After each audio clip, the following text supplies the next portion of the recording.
বিজ্ঞানের সূচনা লগ্ন থেকেই পৃথিবী এবং মহাকাশ সম্পর্কে মানুষের কৌতূহল শেষ হচ্ছে না। তারই ফলশ্রুতিতে বিজ্ঞানীরা প্রতিনিয়ত নতুন নতুন টেকনোলজির আবিষ্কার করছে।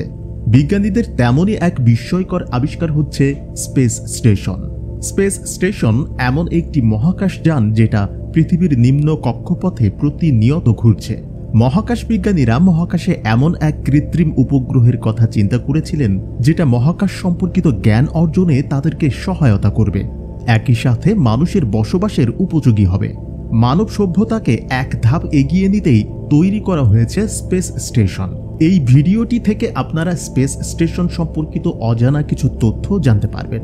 স্পেস স্টেশন তৈরি করার পেছনে বিজ্ঞানীদের মূল উদ্দেশ্য কি, মানবজাতির জন্য স্পেস স্টেশন ঠিক কতটা গুরুত্বপূর্ণ, আর এই স্পেস স্টেশনের ভবিষ্যৎই বা কি, এই সব কিছুর উত্তর আপনারা পেয়ে যাবেন এই ভিডিওতে।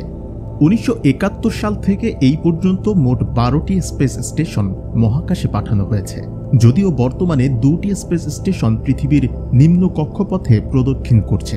একটি হচ্ছে ইন্টারন্যাশনাল স্পেস স্টেশন আর আরেকটি হচ্ছে টিয়ানগং স্পেস স্টেশন বা টিএসএস।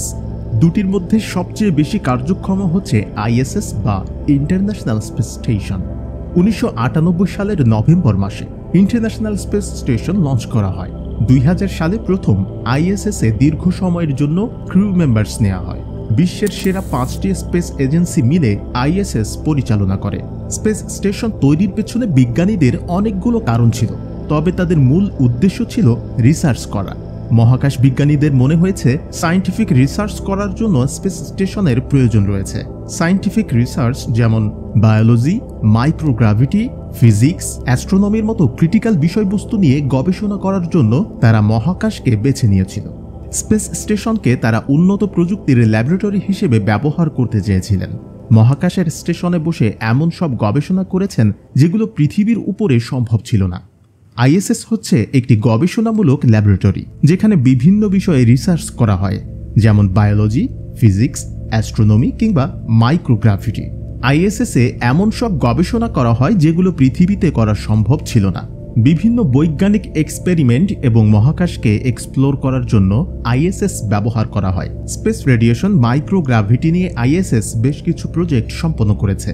বিগত 20 বছরে আইএসএস বিভিন্ন রোগব্যাধি এবং প্রাকৃতিক দুর্যোগের উপরও রিসার্চ করেছে।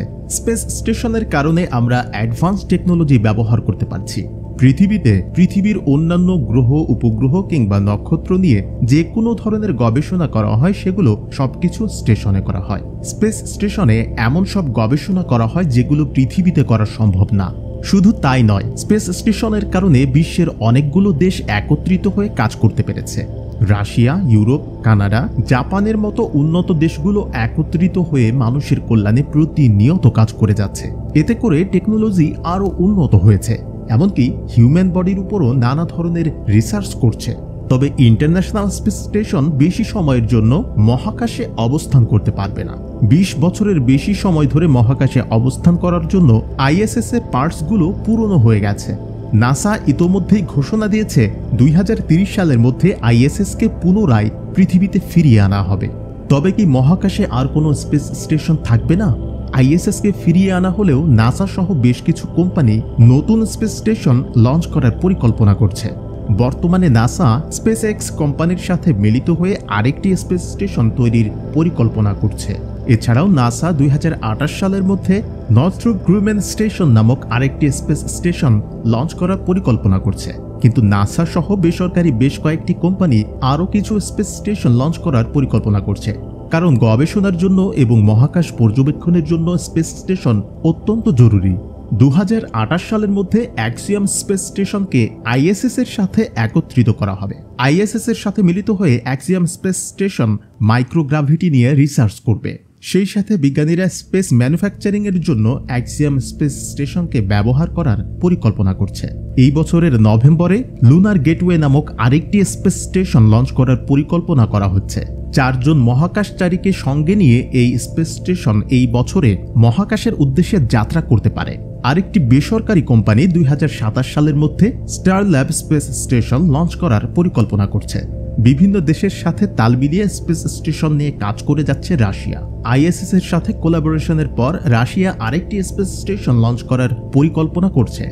আশা করা যায় 2030 সালের মধ্যে রাশিয়া গ্যাগেনিয়ান স্পেসক্রাফট লঞ্চ করবে। গবেষণা, উন্নত দেশের সাথে সম্পর্ক স্থাপন এবং টেকনোলজিকে আরও সমৃদ্ধ করার জন্য স্পেস স্টেশনের গুরুত্ব অনেক। পৃথিবীকে প্রদক্ষিণ করা এই কৃত্রিম উপগ্রহ মানবজাতির চিন্তাশক্তি এবং জীবনযাত্রার মানকে প্রতিনিয়ত উন্নত করছে।